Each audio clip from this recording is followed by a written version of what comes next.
আমি 2 বছৰত কৰি উলিয়াই দিম। মানে কিছুমানে ছাৰ অপোজ কৰি আছে যে ইয়াত তেওঁলোকে অপোজ যিটো কৰিছে কৰিডৰ শব্দটোত ভয় কৰিছে। কৰিডৰ বুলি কোনো বস্তু নাই, ৰাস্তা এটা বনিব। বৰ্তমান যিটো ৰাস্তা আছে দোকান কেইখন বাদ দি ৰাস্তাটো ডাঙৰ হ'ব, দোকান কেইখন নতুনকৈ বনাই দিয়া হ'ব।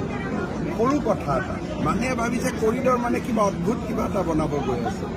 ইয়াত একোতো অদ্ভুত নহয়। যিটো PWD ৰাস্তা আছে তাৰ ওপৰত বৰষুণ যাতে নপৰে তাৰ কাৰণে টিংপাত কেইখনমান। কৰিডৰ শব্দটোতে মানুহে ভাবিছে বাপৰে কৰিডৰ হৈ যাব। এনেকুৱা কোনো কৰিডৰ বুলিতো কথা নাই। ৰাস্তাটোতো আছেই, ৰাস্তাটোৰ ওপৰত টিংপাতহে হ'ব। চিৰিবিলাক নাথাকিব, চিৰিবিলাক থাকিব, খটখটি থাকিব, চব একেই থাকিব, কোনো পৰিৱৰ্তন নহয়। খালি ওপৰত টিং চালি কেইখন লাগিব, ইমানেই। কৰিডৰ মানে বেলেগ কথাটো একো নাই। তাকে লৈ মানুহে 10জন মানুহে 10জন কথা কৈ আছে, যিটোৰ কোনো প্ৰয়োজন নাই।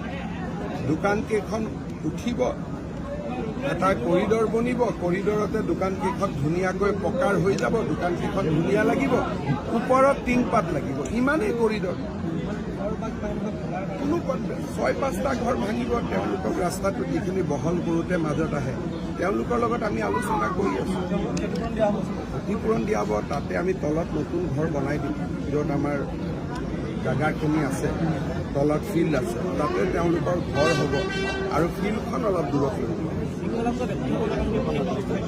লিফ্ট থাকিব, লিফ্টেদি দিব্যাংগ ব্যক্তিসকল আহিব।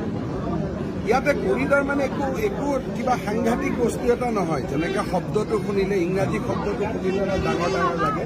ভাল ৰাস্তা এটা হ'ব, ইমানেই। Thank U.